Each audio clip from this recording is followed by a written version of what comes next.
Mongolian beef. Andrew's job is on the line if it fails this time. Vicky's the one who called me over the weekend and said, hey, if the big board fails, I have nothing to do with it. It's all Andrew. So let me know when you guys are ready. Or no? Is anybody live? Friendly crew. We're all streaming. Yeah. Streaming to like. You're all streaming? Okay. Live on Okay. TV. I mean, no. Yeah. Okay. Maybe on like our web. So before we get started, well, we're going to get started anyway.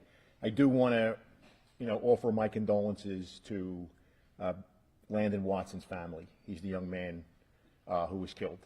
Law enforcement does not come to work to kill people. On the flip side of that coin, law enforcement doesn't come to work to be killed. And what we had the other night could have very easily ended up with a Daytona Beach sergeant being killed. So at 9:28, we get our first 911 call at 1402 Derbyshire Road for somebody stabbed. 9:31, we get a second call that somebody showed up at a doorstep of another home saying they had been stabbed. We're on location at 9:34 p.m. And based on everything that we're hearing, there's possible victims inside of the home, other victims inside of the home, the stabbers inside of the home. We call for mutual aid. And what that means is surrounding police departments now have the authority to enter the county jurisdiction and take law enforcement action. And with that, Daytona Beach shows up, Holly Hill shows up, and Orange goes up. So based on the crime scene, there's blood all over the door, there's blood going into the house. The decision is made to tactically enter the house to look for more victims. And you'll hear the officers and the deputies on body camera footage say that. So they form up. They do exactly what they do, what they're trained to do. Holly Hill officer is at point on the shield. You'll also hear that they call for less lethal. The less lethal is in that line. And then they head in, and you hear them as they're entering the house saying, we're here looking for victims. We're here looking for victims. They're looking for people who are hurt.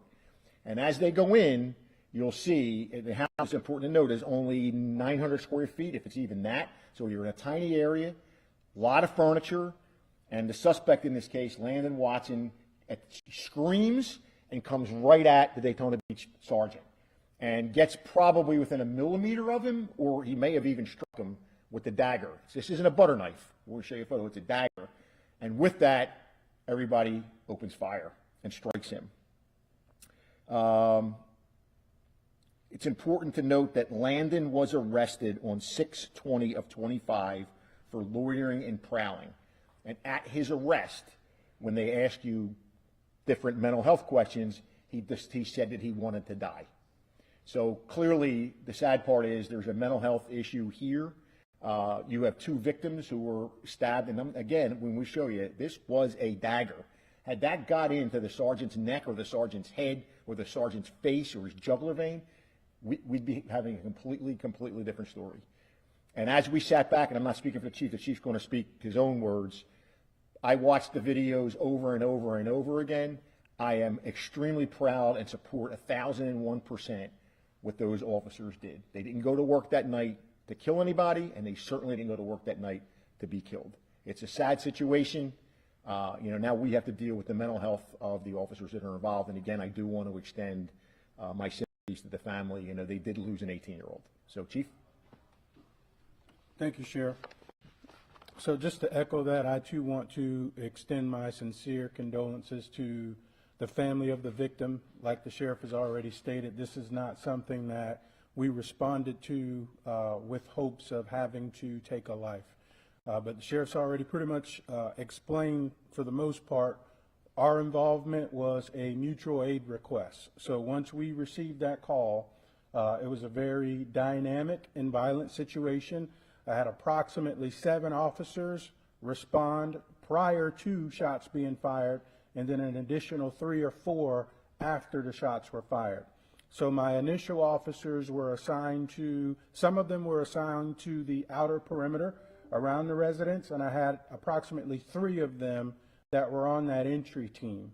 So as we're watching this video, I'm watching them do everything everything possible to try to locate a suspect and help any additional victims that may have been inside of that residence. because that was originally why they made entry, because the information we had was that there were possibly additional victims inside of that residence. So I also support the decision to go ahead and make entry in there. And then once you see that video and you see how close the suspect came to stabbing the officer, this could have been a completely different conversation. I could have been unfortunately having, a conversation about an officer killed in the line of duty. So again, it's unfortunate that, we had to take life, but, all of the officers are physically okay, but we're following the standard protocol of placing them out on administrative leave, while FDLE and the Sheriff's Office runs point on the follow-up investigation. And the Daytona Beach Police Department will fully cooperate with anything that is asked of us from the Sheriff's Office and FDLE. So we're committed to full transparency as far as the follow-up investigation.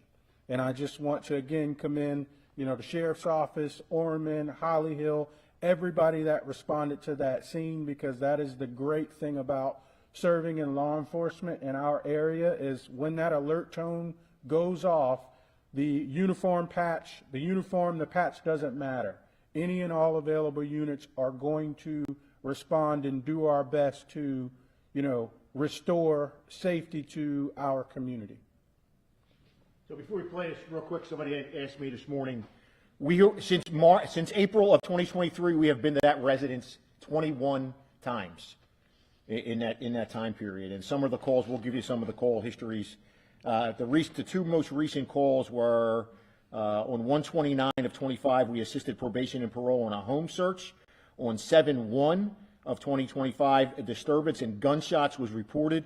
However, when deputies got there, there were no gunshots and there was no disturbance was noted. And then obviously on 7/5, we have the incident that occurs.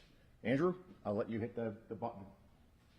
911, Volusia for the emergency. 1402 Daytona Beach Water. Okay, 1402 somebody today. He stabbed me right outside. So I ran. Okay, listen, so it's 1403? 1402. And where's the person? He stabbed both these guys and they were sleeping in their bed. How about her too? Who said that? Who's the person that said that? I don't know. I don't understand. How were you stabbed at? I'm 15 police. Yes, someone rang my doorbell. They're bleeding, and they're bleeding and sitting over at the front door of my driveway. They rang the doorbell, and I open the door, and I see driveway full of blood and a bloody man sitting out there. Yeah, the suspect is probably across the street. Wow. He lives over there. The 1402 Volusia Road. Right. He got stabbed over there. Yeah, this guy here looking out the door down. Hold on, let me just check on my guy. Oh, shit. Who's talking to me? Talk to me, okay. Is it down here, the white little dog? That's who's talking? Probably, or it is. Probably ain't fucking good enough. Hey, I need you to tell me who's talking, man. Landon Watson. Landon Watson. Landon Watson.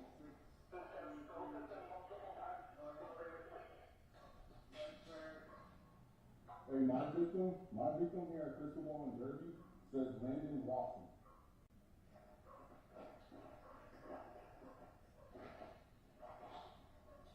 I need to be back over here to the split. They're gonna have to come help me out too. This dude's not doing good. All right, talk to me.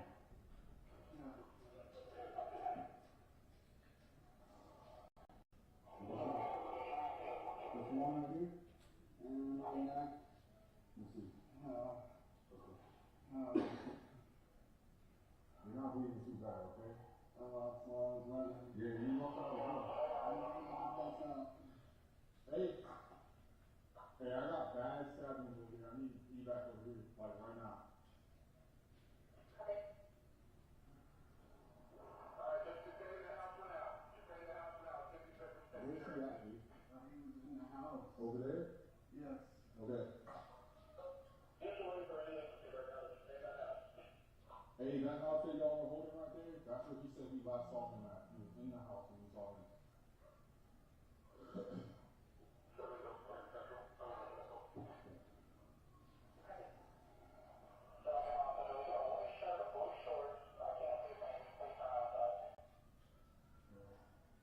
You breathing okay? Yeah, all right. Okay. You're gonna be okay, man. What's your name? What's your name? Huh? Hey, I'm right here. Right here, right here, right here.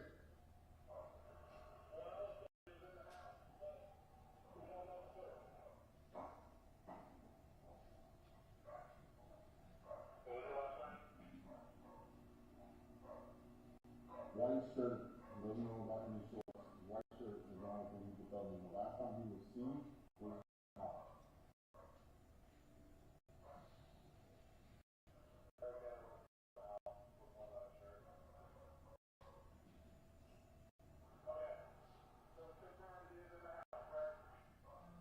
Simple.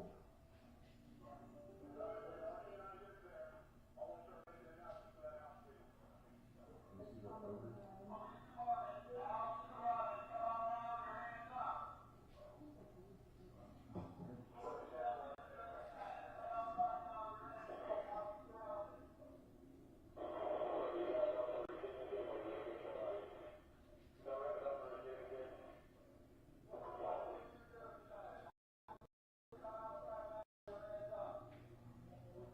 Yeah.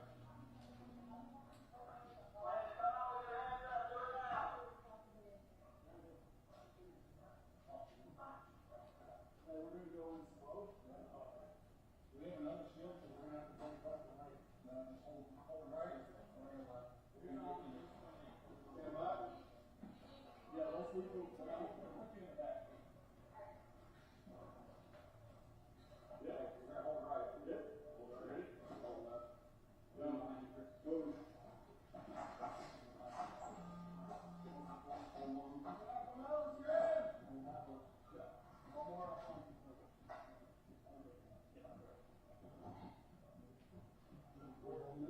Watch your upper left part of the screen. And your blood sugar goes left, right, left, or right.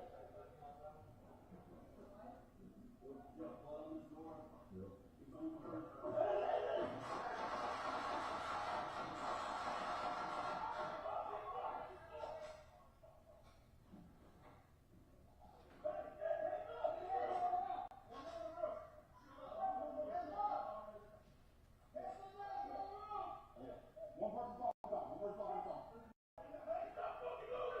Stop moving! You're good. He's there.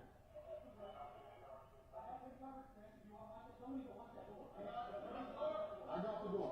One person talk at a time. Hey, we're good. We got one subject down.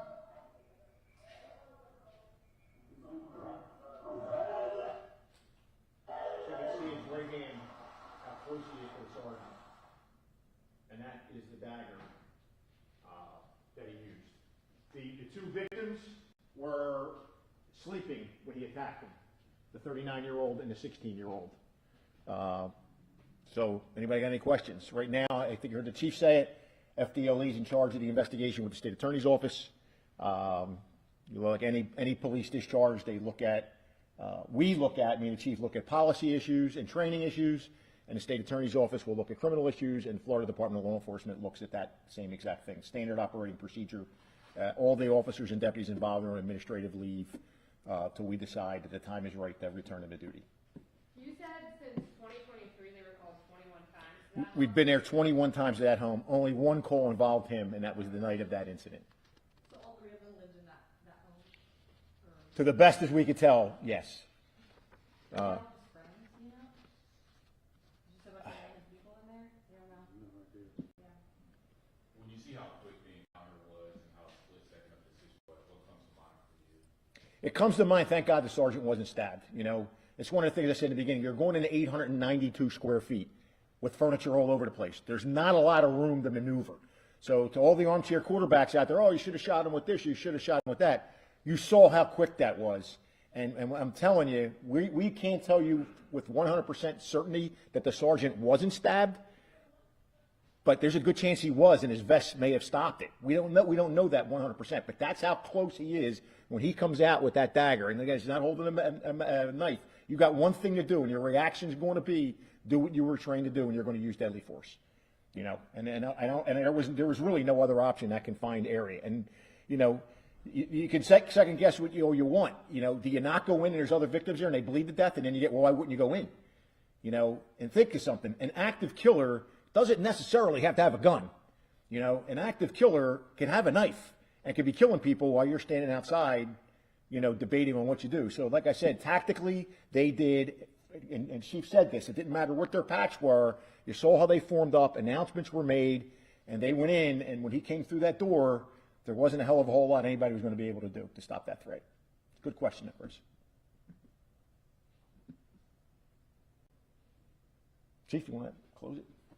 So just in closing, when you look at the video, I think I could speak for the sheriff. It goes back to training. I think both agencies, the sheriff's office and Daytona Beach PD, our training mirrors each other as it pertains to use of force, and it centers around the sanctity of human life. So even prior to watching the video, you can never be 100% sure, but even prior to watching the video, I felt pretty comfortable based on the training that if they had to shoot someone, it was absolutely necessary and they had no choice. And asking the victims, an update on them, are they still in the hospital? Are they doing okay? You guys got anything? Yeah, both victims are still in the hospital. We'll deal with that. They're expected to be okay? Expected at this point, yes. And we have, if you want the calls for service, we got them printed out there. So, thank you. Thank you.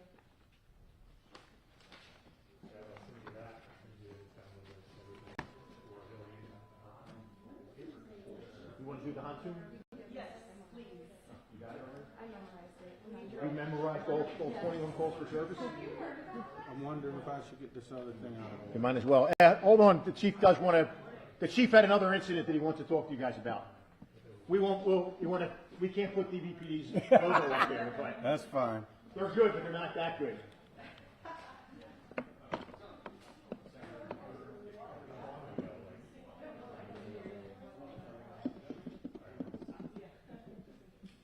So you guys ready? Yes. So during the early morning hours of this morning, I believe I got the phone call somewhere around 1:30 a.m. We responded out to 736 Mosaic Boulevard in reference to an attempted murder-suicide.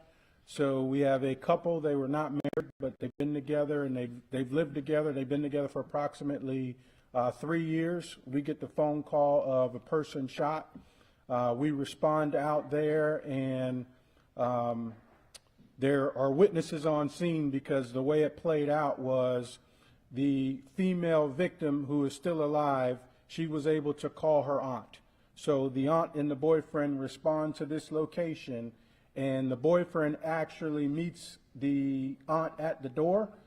Boyfriend goes in, and at some point, they end up in the kitchen, and the suspect ends up taking his own life. He ends up putting the firearm to his head and shooting himself in the kitchen while standing over the female victim. So this just happened in the early morning hours. This is something that we can obviously get you guys the report for upon request later on. We just have to go through our process of redacting things, but it's a extremely unfortunate incident. I know you guys normally don't cover suicide because there was a shooting involved in this. I figure we may as well get out ahead of it while you guys are all here. So.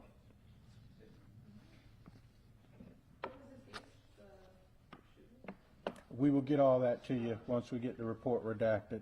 I'll have my PIO Megan there. We'll get everything out to you. So. Since the chief opened up the door, I might as well give you an update too. Last week in Daytona, we had the guy that was shot and drove himself to the hospital, and we were searching for Thomas Calderon, who eventually turned himself in. That victim has subsequently passed away from his injuries, and Calderon was charged with second-degree murder on that update.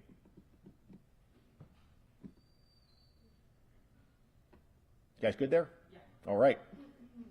No video on that one. Well, you guys were out there anyway in the heat. Thanks again.